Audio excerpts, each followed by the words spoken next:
All right, time once again for a meeting of the Clyde Sukeforth chapter of SABR. I am Bruce McClure, the chapter chair, and we always hold our meetings in conjunction with the Gardner-Waterman chapter of SABR in Vermont, Dr. Clayton Truder, chair. Now, before we get started, we know what we're going to do. Jeff Cohen, where are you? Tell me what's going on with the pod, man. Thank you, Bruce. Yes, this week on Baseball and BBQ on all your podcast apps, we have an amateur umpire from Connecticut, Frank Pallone. He is amazing. He knows everything about umpiring. What you didn't know, he knows. It's absolutely amazing. And coming up this Saturday, we drop our episodes every Saturday, is former Major Leaguer Frank Catalanato. I hope I didn't butcher that. Catalanato? That's the one. There Thank he you very is. much, Bruce. And he'll be coming up on dropping this Saturday. So tune into Baseball and BBQ on all your podcast apps. Anything I can do to give you a hand, Jeff, I'm there for you, my guy. Thank you, Bruce. If you are not downloading Baseball and Barbecue on your favorite podcatcher, do it. As I was saying to our guest this evening before I let everybody in tonight, it's baseball and food. What's better than that? I mean, really. So download it, get it on your podcatcher, and give it a listen. You're going to love it. Now, my next little thing that I want to talk about this evening is something that really came up this morning that was really cool that I have not even yet told my wife about. She is now sitting there saying, "Oh Lord, what have you done?" Which is baseline in my house. And we all understand why. We've been doing this for a few years now. But no, I want to go to my guy, Eric Poulin, from my hometown of East Hampton, Massachusetts, wearing his Holyoke Miller's jersey tonight. He sent me one of those. It's awesome. Eric, something really cool is happening with something really cool that you did. And why don't you tell us a little bit about it? So the Clyde Sukeforth chapter of SABR has been the biggest champion of this project, and Bruce frankly believed in it at a time when I didn't believe in it, and Molly was a very strong contributor to it. But the book that SABR put out in March that I was proud to edit, Here Comes the Pizza, the found poetry of baseball broadcasts, has been named the best poetry book of 2025 by a literary journal, the Twin Bill, which is a baseball literary journal devoted to baseball and the arts. And I couldn't be happier, and I couldn't be more thankful to Bruce in particular and Molly for their championing of this project. So I'm very, very proud. Hasn't officially been dropped yet, but yeah. So this is a really cool thing. I remember when, excuse me, Eric and I discussed this initially, and I remember him saying to me, "Do you think this can work?" And I'm like, "Are you kidding me? You're going to find that the participation is going to be off the charts." And you really got a huge number of poets to contribute to this fantastic little book right here, didn't you? You know, labor of love, and goddamn, SABR is the greatest. Well, this project was just plain fantastic. It's unique and it's engaging and it's super, super cool. And I am thrilled to hear that the book has won this award. And I am thrilled to say that Eric spearheaded the effort to get this book off the ground. And Eric, you did a heck of a job and you have reason to be proud today. So congratulations to you and everybody whose name is in this book. Nice work, my friend. You're too kind. You're not kind enough. You're too kind. I appreciate that. I'm gonna mute now. In the chat just a minute ago, Alex said, "Are Sukeforth members, and I don't know if it's Sukers or Suckers, but I'm just going to leave that out there and just let that sit. Joe Ross says, depends upon your pronunciation. All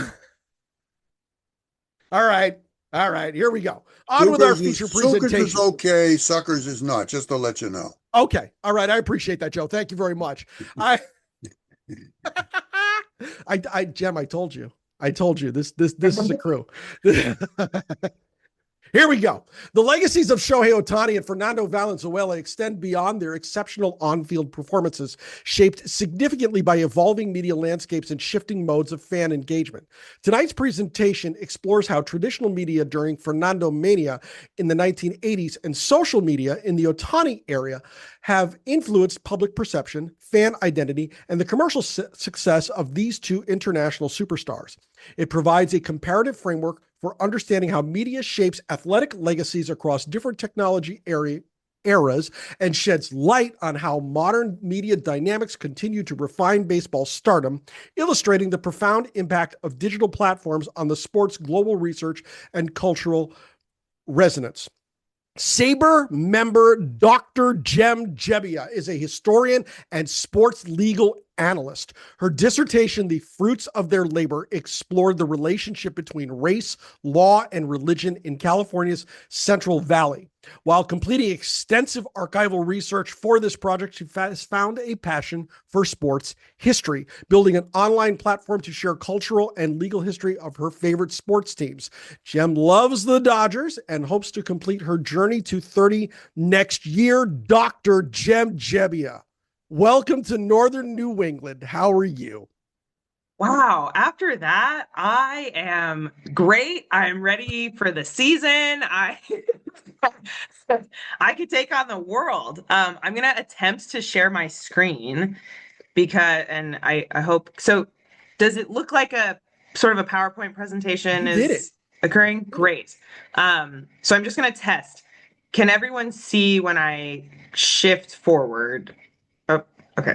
It's giving me a QR code situation here. I'm going to just make sure I can. Nope. Let's see. I tried to be cute and use a fun presentation, but I want to make sure. I'm just going to refresh it so that it is doing what we want it to do. Okay, so did that move? Yeah, okay. moved. Perfect. Okay, so thank you so much for that intro. I also just want to say thank you so much for having me. I attended my first SABR conference in June. It was June. And I was working at a law firm this summer, and it was the most fun I had all summer. I was telling Bruce beforehand, I've been to, I'm a religious studies historian person. So I used to attend the American Academy of Religion, which is an amazing conference full of scholars of religion from all over the world. And as a grad student, you're kind of in this like, I have to be on my best behavior mode, and in case I, meet my future employer, whatever. The SABR is just the best way I could be myself. I got to hear from people that know more than I could imagine about baseball, and so I'm just so excited to be with you all tonight. I should tell you a little bit about who I am for just a moment. I did my PhD at Stanford. I studied religion in the Central Valley, and I chose to go to law school because I wrote part of my dissertation about changing laws in the Central Valley, mainly based on religion and immigrant communities. But I also, one of the reasons that I wanted to do more research about baseball and sports is because when I was writing my dissertation, it was during COVID, that fun time. And I couldn't visit libraries and archives. And so I was on social media a little bit, just fans of the Dodgers and some of my other sports teams. And sports fans really helped me write my dissertation. They helped me get interviews with people that marched with Cesar Chavez, their parents, their grandparents. They helped me understand local communities and the history there. They allowed me to visit places that otherwise wouldn't have been open. So I really just felt such an an affinity with these fans that helped me do this research and understand kind of the landscape of fandom in California. So as an almost attorney, I'll say I'm starting my last semester of law school in January. I am interested in sports law, and in particular sports media law. And I wanted through this project to share how media history and legal methodology might be helpful to our research, and consider cultural icons in baseball, Shohei Ohtani and Fernando Valenzuela, and how they might help us understand broader cultural shifts in and outside of the United States. So I chose to think about Fernando and Shohei because I am a Dodger fan, but also because they have such robust legacies. Shohei already does. Fernando, we know. There have been books written by SABR members about Fernando.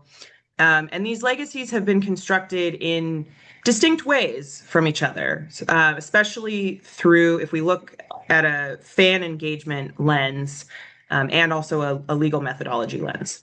So my particular research question for this project actually came when I was having a heated discussion with friends. And the question was, could Shohei Ohtani be the most popular athlete of all time?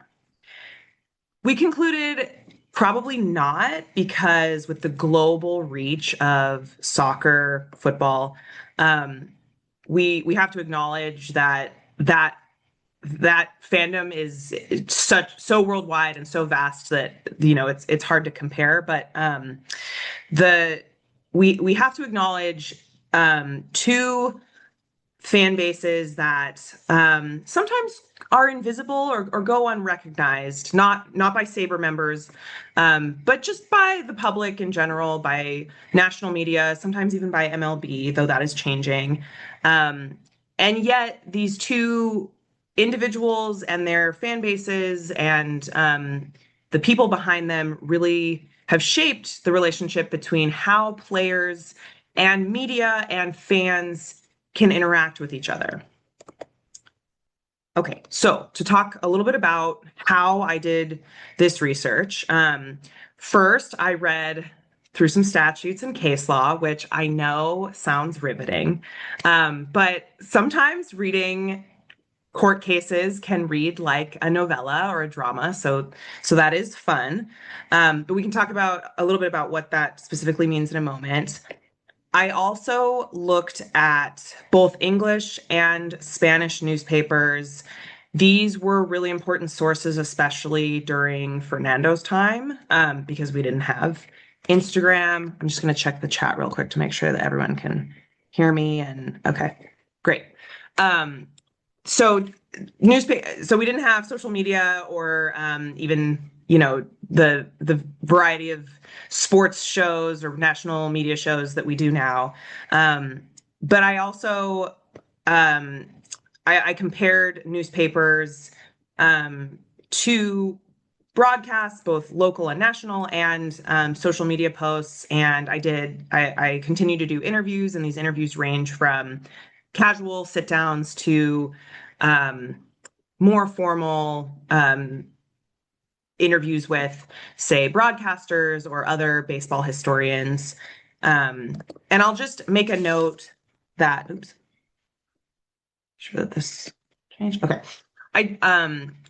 I want to make a note that I completely understand and continually work on the nuances of cultural differences that these two figures and their fan bases bring. So even today, when we go to Dodger Stadium, everyone fans differently, if we can imagine fan is a verb.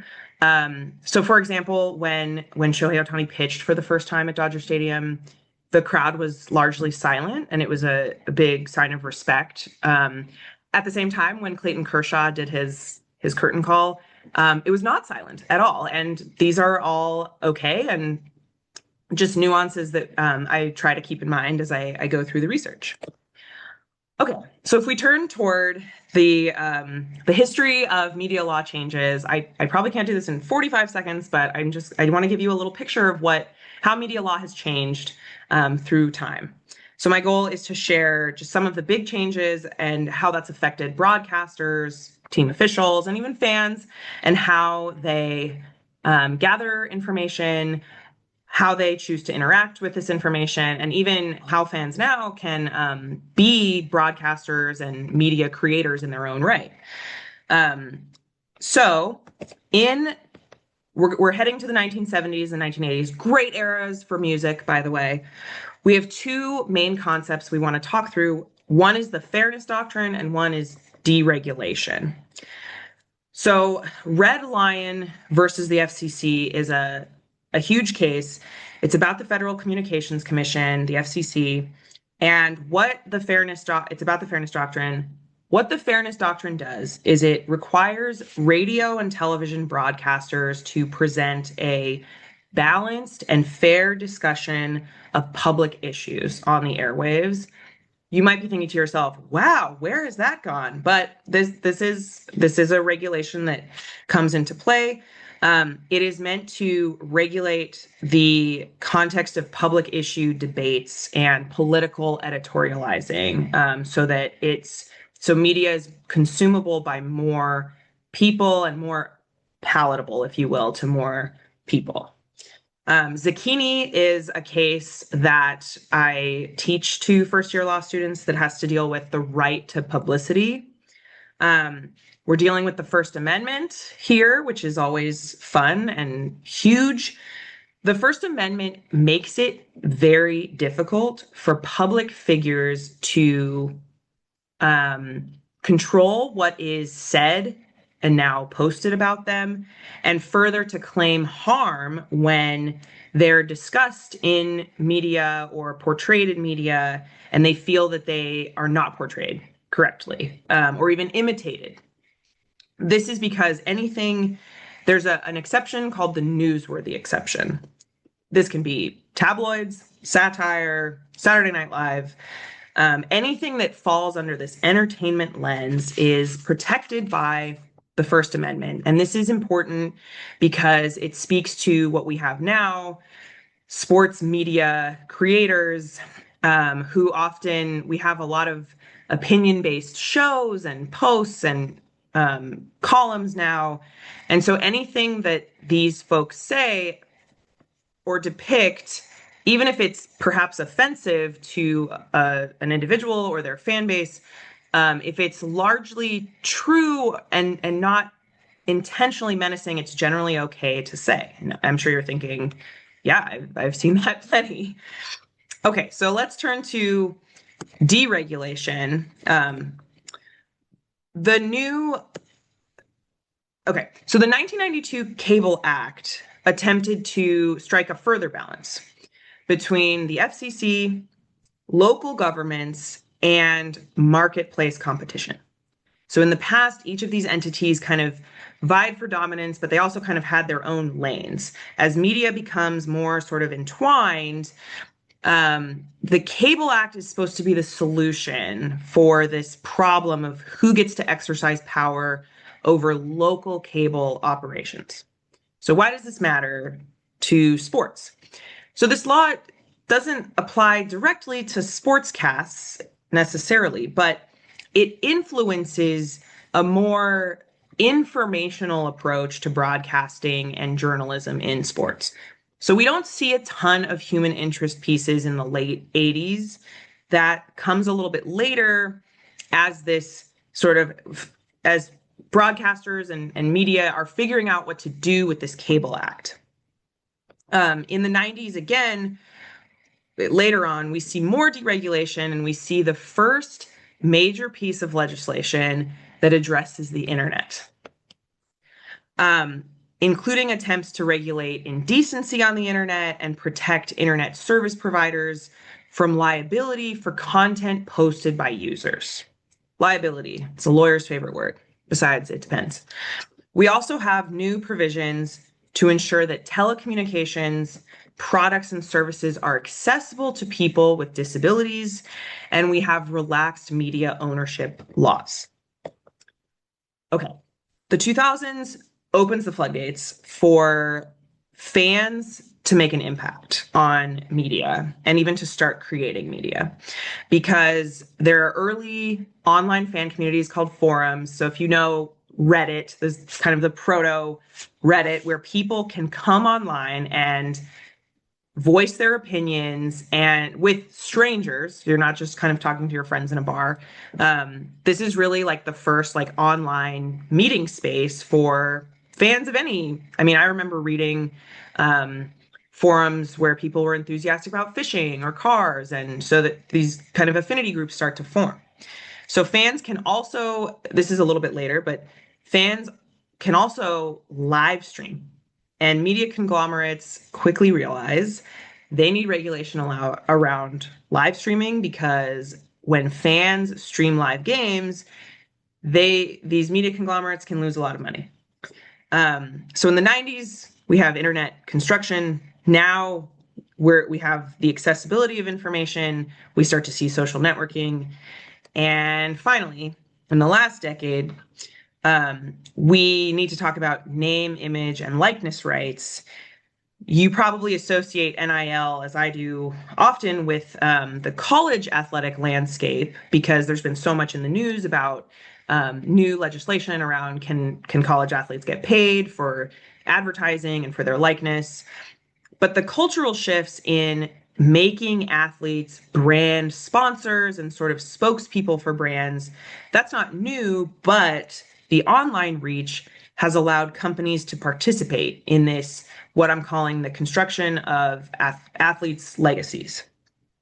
Finally, there have been some proposed regulations for social media now, but again, courts, when they're faced with First Amendment questions, courts are very unlikely to what we call it chilling or cooling speech, unless the speech falls into a very particular prescribable category, like you cannot be on this particular street corner at 8 p.m.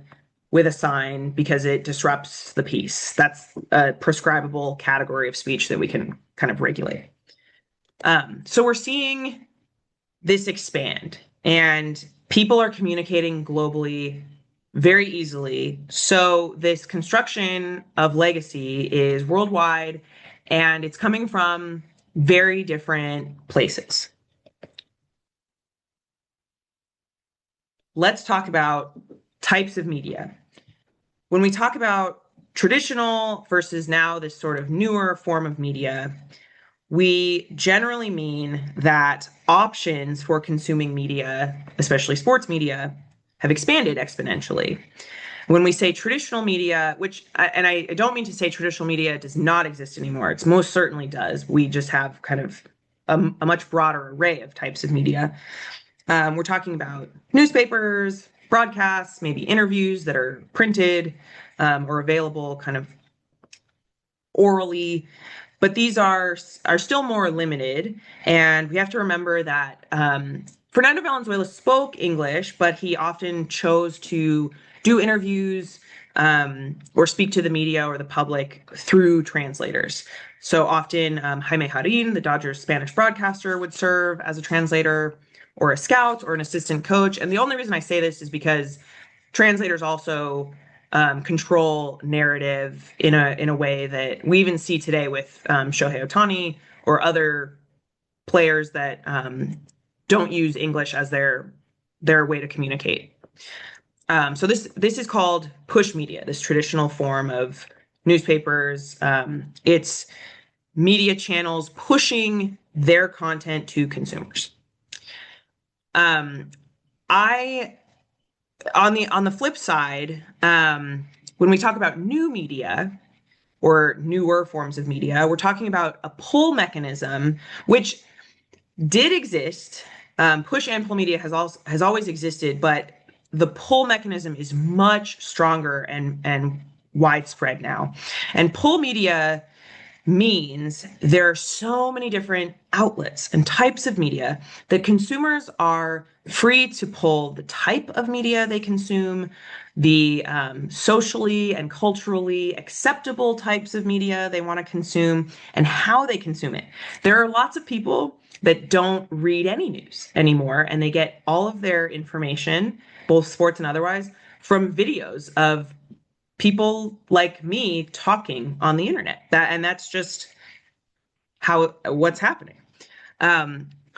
So on the left, this just to give you a sense of what these pictures are. On the left, this is a newspaper column about Fernando Valenzuela. It's pretty straightforward, I would say. It talks about Fernando playing baseball, kind of how he works on his pitches.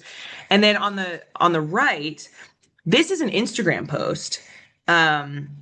This is from an account run by some of my friends. They are Japanese nationals. They fly to Los Angeles about once a month to attend Dodger games. They like to sit right behind home plate because they see themselves as media creators. They record Shohei Ohtani every time he comes up to bat, to pitch. Even sometimes they record him in the dugout. And they do this with Yoshinobu Yamamoto and Roki Sasaki as well, and other players too, but I think they largely have a demand for the Japanese players. And they find themselves also posting about Shohei Ohtani's personal life. So his dog, Decoy, his wife, his newborn baby.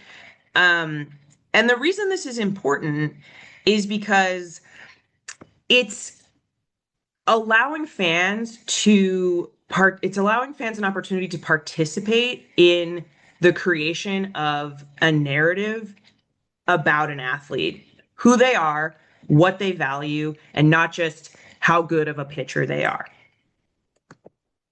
Okay, so what about fans? These are fans at Dodger Stadium, and there are a lot of phones out as well, as you can see. People are excited. They're also on their phones. The point of this is media is now created so fast in real time.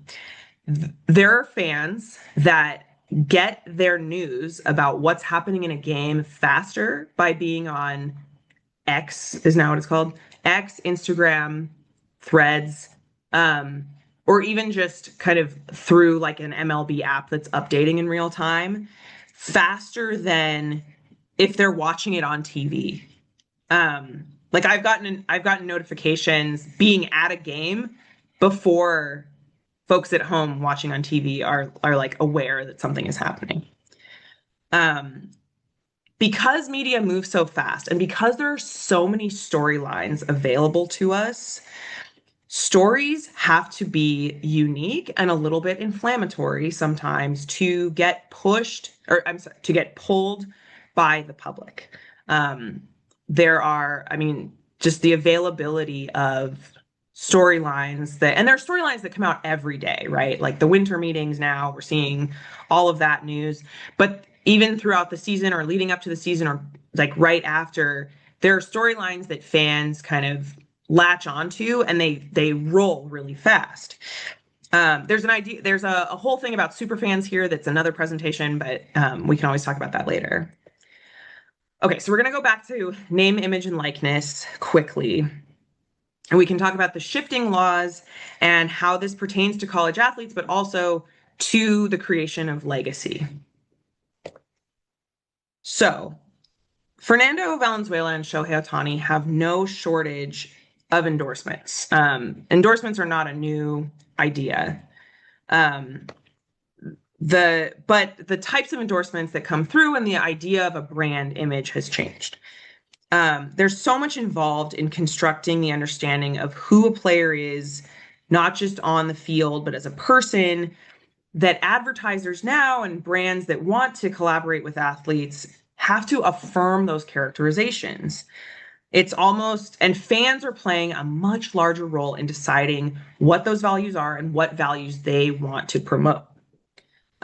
It's almost as if fans and media outlets get to kind of construct parasocial relationships with athletes and not determine their moral characteristics, but really to like strongly affirm them or deny them alongside the players. So these are two examples of newspaper articles. The first is an article, it's written in an English newspaper. It's based in the United States. It's about Fernando Valenzuela. And it's pretty straightforward. It only kind of briefly mentions him, talks about the Dodgers selecting the contract of Fernando Valenzuela, a 19-year-old, and then it really just moves on. The newspaper on the right is a Japanese tabloid, and it features Shohei Ohtani front and center in his tie and Dodgers jersey, which is a wonderful fashion statement. And he's placed among other Japanese celebrities and public figures. So it's treating Shohei Ohtani as a celebrity, and will likely in the article include, for lack of a better term, gossip, and it'll talk about kind of what he's doing off the field as much as what he's doing on the field. I make this distinction, or I show these two examples because it's helpful to think about the historical construction and evolution of media and media law. Because when we think about the fan aspect of baseball, fans now have exponentially more power to participate in this media creation, to develop these relationships with athletes in a sense, even if the athletes aren't necessarily aware of who we are individually. They know what fans have to say about them and what they think about them. And so thus their legacy creation is coming from a lot of different places. And I want to, I'm so glad that we talked about the book at the beginning of this meeting, because I wanted to talk very briefly about baseball and art. These are two murals in Los Angeles. They're both painted by the same artist, Robert Vargas, and they actually face each other in Los Angeles. So there's a place in LA where you can stand and you can see both of them. They're about a mile apart, but that's pretty interesting. He wanted them to kind of talk to each other.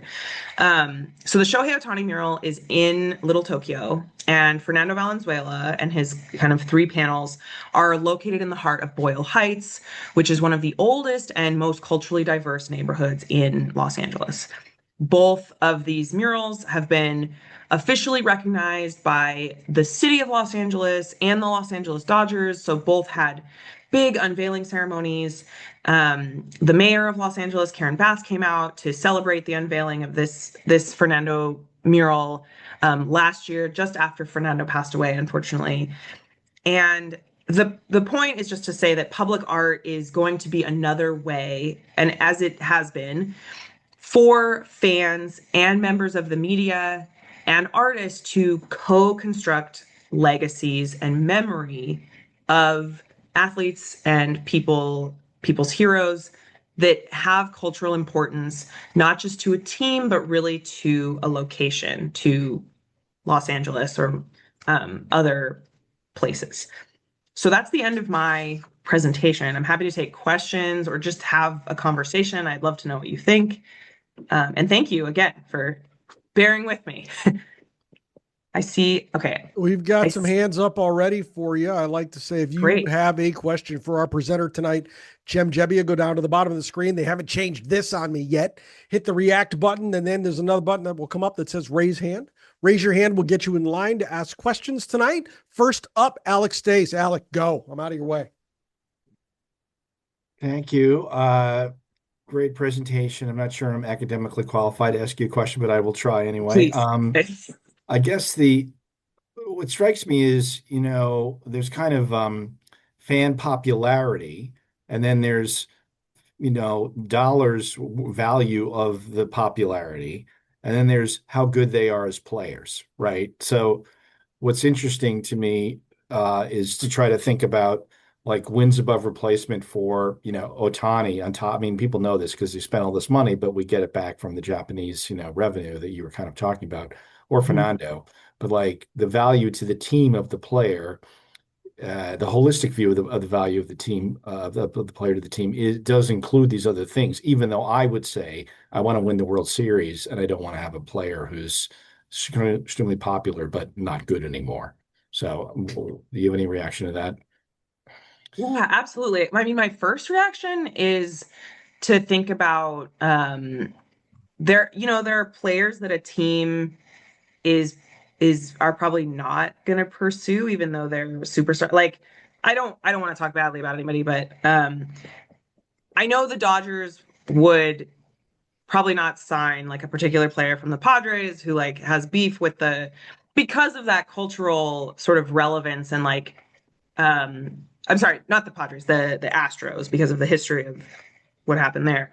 And so I think that owners, like, my guess is owners are going to think about the money first and foremost, but they're also going to think about fan acceptance of particular players. My other reaction is, you made me think of, there was a lot of tension this summer around the Dodgers and ICE coming to Los Angeles and kind of doing raids, and whether the Dodgers should say anything or what. There was a lot of like rhetoric around that, and most of the players stayed silent around that, which I think is their complete purview to do. And there was one player in particular that spoke out and really just said, like, Los Angeles is my home. I'm here for the people of Los Angeles. Everyone here, regardless of like who they are, and fans like really reacted strongly in a positive way to that. So I do think there are probably considerations to like for like players and their values, and what the city kind of itself values. But that's a really like important thought, and yeah, like I need to consider that further.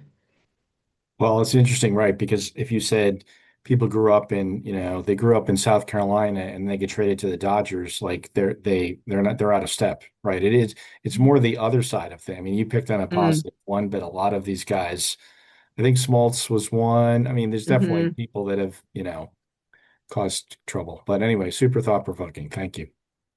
Yeah, thank you.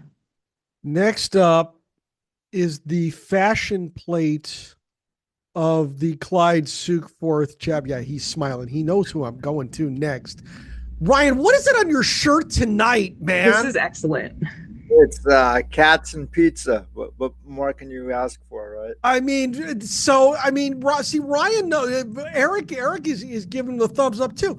Ryan knows exactly what we're all about here in Northern New England: cats and pizza. Go, you're up, man. This is great. So I have a real quick question for you. Has the media today destroyed the mystique of a lot of these celebrities and ball players? That's such an interesting question. It immediately makes me think about the bad side of sports betting and how much access people have to not only players but their families, and the types of like messages they get when they don't like help someone win their parlay. I know that's like a nuanced example, but yeah, I think I would say I'm sure it's different. I'm sure that we have so much more information about athletes and who they are now. I think that probably allows fans to build stronger, like the word parasocial gets thrown around a lot online now, especially with Taylor Swift. Like people are like, no, I know her personally. And it's like, no. But there are so many ways that I think people feel like they have this individual relationship with athletes because they know so much more about them, or they get, like Miguel Rojas reacted to someone's like Instagram comment, and so people are all excited, like, oh yeah, we're friends now. But I do think there's always, in some ways it's good, right? Because there's always going to be like a human interest in, like, we don't, I think fans don't just want to support a team because they're the best. They want the players to also kind of align with their values, or at least we want to be able to see ourselves in the players that we support to a certain extent, I think. Yeah. Yeah. Thank you very much. Appreciate it. Ryan, before you go, you put a comment in the chat that I was hoping we could get on camera and discuss. Do you want to read it, or do you want me to read it? You can read it. Jem might be interested in Cardinals Johnny Mize 1942 right of privacy case here in Massachusetts. He never signed a contract for his likeness and name to be released for a baseball card, but lost his case because the judge said Mize sought the spotlight and therefore didn't have a right to privacy. Could you consider baseball cards a form of media? I would say yes, but what say you? Yeah, absolutely. That's exactly, I definitely need to read that case, but that's, there are so many cases where, there's a case that I give my students. It's about, a former Christian pastor, and he's not a former pastor, but, in his former life, he consumed, I think, whiskey. And so this whiskey company put him on a bottle to sell without his permission. And of course, he was like, this doesn't align with my values. I don't drink alcohol anymore. Please stop this. And again, the judge said, this is, even though it's perhaps like for money, which complicates things, it's a parody of you. It's not really you, because people know that you don't consume alcohol anymore. And so the pastor was out of luck. So yeah, the right to privacy is, speaking of sort of losing the mystique, like it's even bigger now and harder to maintain because we have so much access to everybody's lives. So I wrote an article about Johnny Mize's his right to privacy case from 1942, and if you want, I can send it to Bruce, and he can send it to you. Yeah, I would love that. Thank you. I believe I've read that article. Haven't I read that article, Ryan? You sent that to me a couple of years ago. Yeah. I could send it again if you want. Please do. Yeah, I'm going to need it again. It's really good, Jem. You're going to be very interested to read this. I'm excited. I also, the shirt, I need that. Well, he is the fashion plate of the Sukeforth chapter. Absolutely. He's also a very good sport. Ryan, we appreciate you, man. Hey, thank you. Stephen Meyerson is up next. Stephen, how are you? Good evening, Bruce. Great meeting, as always. Great recruiting. My question, several slides ago, you showed that circular diagram of communication changes from the Fernando area to the Otani area. Can you talk a little bit about that circular diagram? Sure. I think so. Was that the sort of like push and pull media diagram? Yes, I would say so. It was the one that seemed to go around in a circle and had several things at different points. Oh, sure. The timeline. Yeah. So the main kind of point I want to get across in someone asked me at the SABR conference, haven't push and pull media always existed? And the answer is yes, right? So there are ways in which media is constructed so that consumers have to kind of go and search for what they want. And I would say that exists now still. But the push media. The pull media is the point is just the ease in which we have access to information, both for sports and otherwise, is so vast. We're so unlimited that it becomes almost limited, because instead of I need to search for what happened, we have 50 articles and videos and commentaries about what happened. We're now in the process of deciding what is real and legitimate.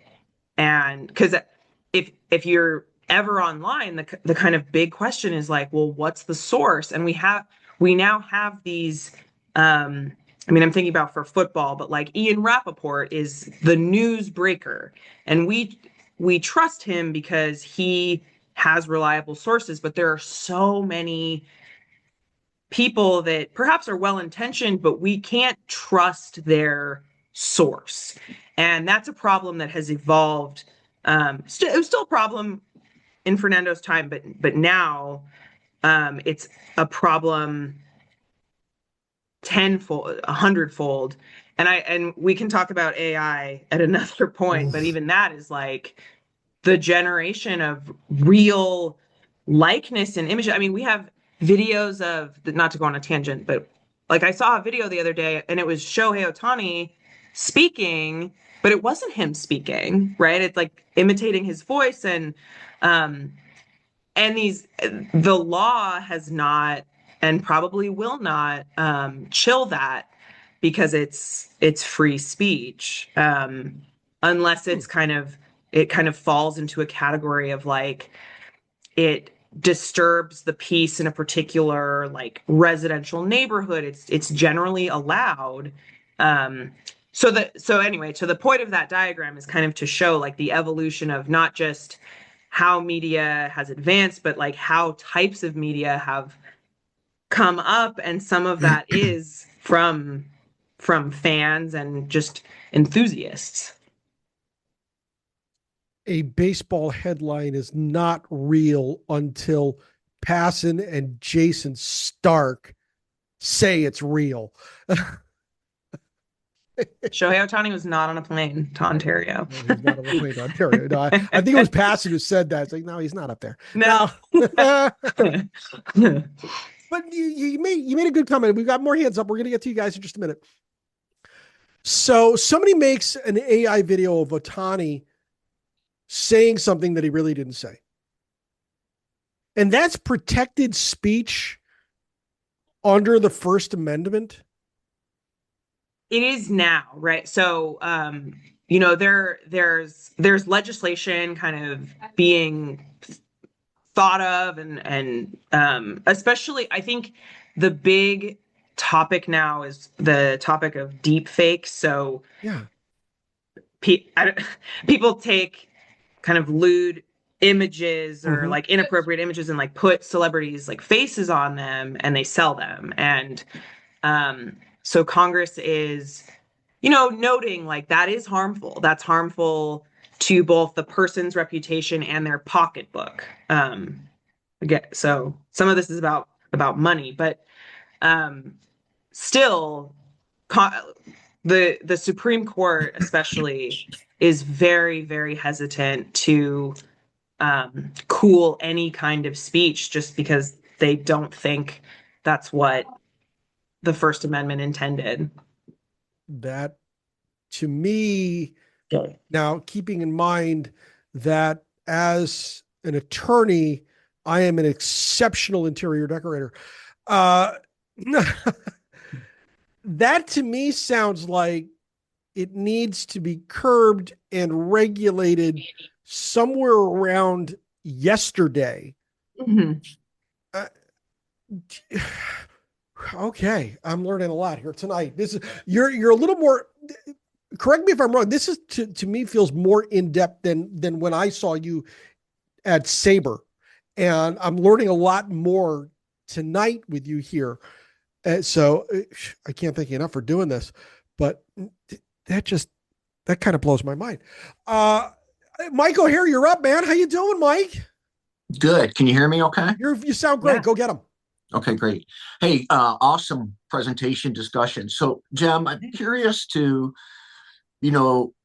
how the connectivity of the fan to the athlete has evolved over time through media connection, like you talked about.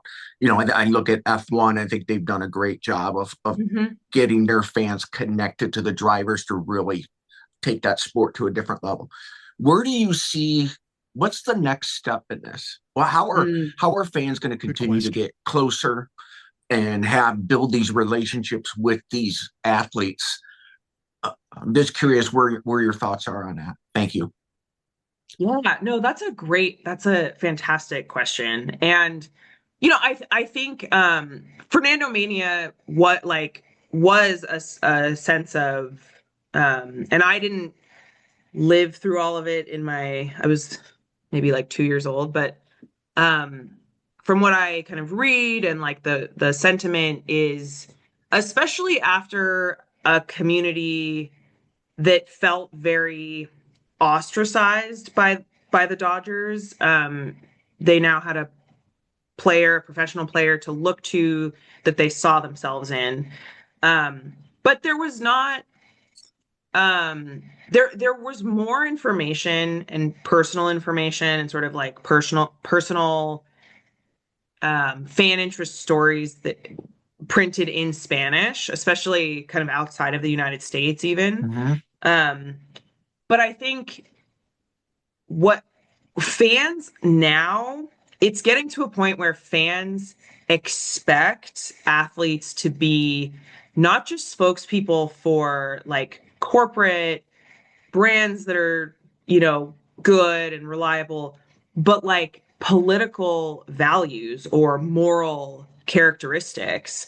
You know, and there's some players that are pretty outspoken about that, but I think that can also lead to pressure. Yep.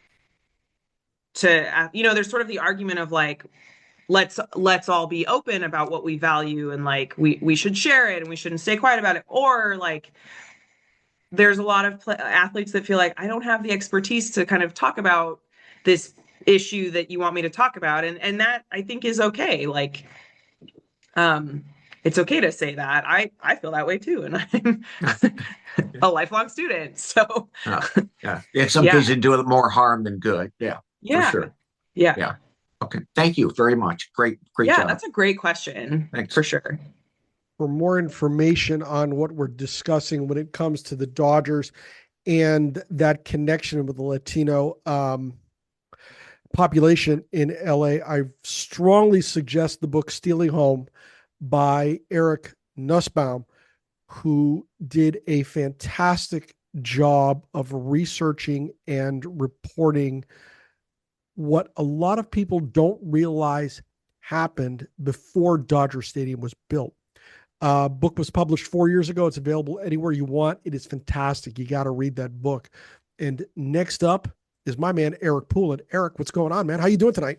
I'm doing great. Jeb, this was wonderful. Thank you so much for sharing your thoughts and sharing it with this chapter. So my question, actually, I'm not sure if it's a question or just like a bunch of thoughts. I just literally got done submitting final grades for the social informatics class that I just taught. So social informatics for everyone is, by definition, is how technology impacts human behavior, and likewise how human behavior impacts technology. So one of the things we talk about is the information cycle, where things become more legit as time passes. There's social media, then there's newspapers, and there's magazines, and then there's academic journals, and there's books, and it kind of goes in that linear thing. I kind of almost feel like where we're at right now, like the middle part has gotten blown up a little bit, to the point where like everything is social media immediately in the moment, and then researchers kind of clean it up later. And the middle part, where it was like newspaper coverage, magazine coverage, doesn't quite happen as much. So I guess I'm wondering what your thoughts are on that, and like it just. I'm wondering out loud, like Fernandomania was such a huge thing as a child, and I can't even imagine what it would be like today. My wife's dissertation was she followed the Pancho Villa's army, the supporter group of the Mexican national soccer team. So the amount of like I can't imagine what Fernandomania like would look like today. I don't know. Like I said, it might not be a question as much as like an observation, and I'm really psyched for what you just presented to us. And whatever your reaction is, whatever your thoughts are, I would love to hear. My first reaction is congratulations on submitting final grades, because I know that grading is. I hope everyone did well. Hope there are no disputes. That was always like the worst. And one quick, like, and I'm worried. I guess I'm worried about, and I don't want to be like a total like Luddite in the negative sense. I want to be a Luddite in the positive sense. Yeah. But like the AI part of it has even like sped up the information cycle to the point where it's like, is it going too fast? I guess there's my question. Is the information cycle too fast now? I'm so glad that everything you said is relevant and helpful, and I like brings me to 1,000 thoughts. My first reaction to what you said at the beginning, this sort of like the information cycle, my reaction to that is you articulated the the the plight of being a historian, because I feel like there's and this is kind of an anecdotal thought, but we tend, and even scholars tend to trust sources that are in the past as reliable.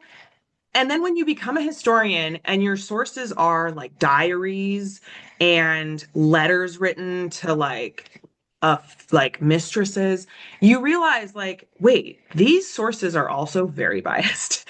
And so it's always interesting to kind of construct a narrative when like someone was maybe in a really bad mood writing this diary entry, and so it was probably not super kind to like characterize like whoever they interacted with that day. And maybe that's their truth, that like, so that's just a tangent about like being a historian is fun and also difficult because you are trying to make sense of sources that like, you know, were written by like people that were in a mood or in like whatever mindset they produced that day. My other reaction to the kind of fast forwarding to the AI topic, and AI, like in law school, like everyone wants to talk about AI. Everyone wants to talk about, is AI going to take our jobs? Is it helpful? Should professors allow students to use it? It's this kind of huge, I'm sure it's a topic everywhere. For the media, so I have a relationship with some of I'm a Raider fan, unfortunately, too, which is not baseball, but I have a relationship with some of the beat Thoughts writers. and prayers. Yeah, thank you. Yeah. Oh, we need it all. And the conversation right now about beat writers and journalists and content creators and AI is that there's a tension between sort of the journalists, the local journalists, and the kind of national like sports journalists, content creators who often are posting reactions to what journalists, so journalists are like in the press room. Content creators can quickly make a video about their reaction to whatever is said or asked, or a player or a coach like says in a press conference. And then AI can make 10 videos imitating or faking what players say. And it can be pushed out so quickly that these other voices are getting lost. And I mean, personally, that's really scary because like, I feel like as a hopeful, maybe like journalist, or even just like an attorney, like someone that is paid to give my opinion and expertise on something, when AI can do it in 5 minutes, even if it's not like super accurate, it's scary to think about kind of the accessibility. It also is a helpful tool. I use it all the time to help me like frame my, like I'll be like, I'm thinking about this project and what do you think about it? And AI like will never tell you I can't do that. It'll find some kind of answer. So yeah, it's a double-edged sword. And the fact that I think the like hesitance to regulate it is it, I mean, you probably see this in school, like you have to tell students like you either can't use it or you need to like be upfront that you're using it, because otherwise like we can tell and you're really not like doing the critical thinking we need you to be doing. So Historically, we as a culture have always accepted that technology, any technological advance is good, and if you don't think it's good, you need to get on board. And it's just it's a weird kind of thing. And I just think of like Will Clark last summer, where he said something word for word, and people reported it back that he said it word for word, and he's like, "I never said that. That was AI." Like, what are we doing? Yeah, it's and this like construction of legacy and memory, like what happens 30 years from now when like these videos or like these quotes are available, and like someone asked me after the World Series, someone was like, "Oh, the Dodgers lost. I'm sorry." And I'm like, "Where did you get that information?" Because no, but like AI kind of generated on Google this like narrative that didn't happen. And it's, I think with this advancement, it requires more training to kind of show people like you need to take the steps also to confirm if this is true or accurate or useful, right?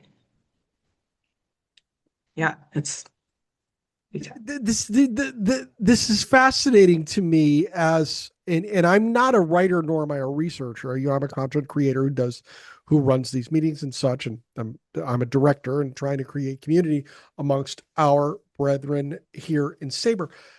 But the conversation between you and Eric sparks this thought in me.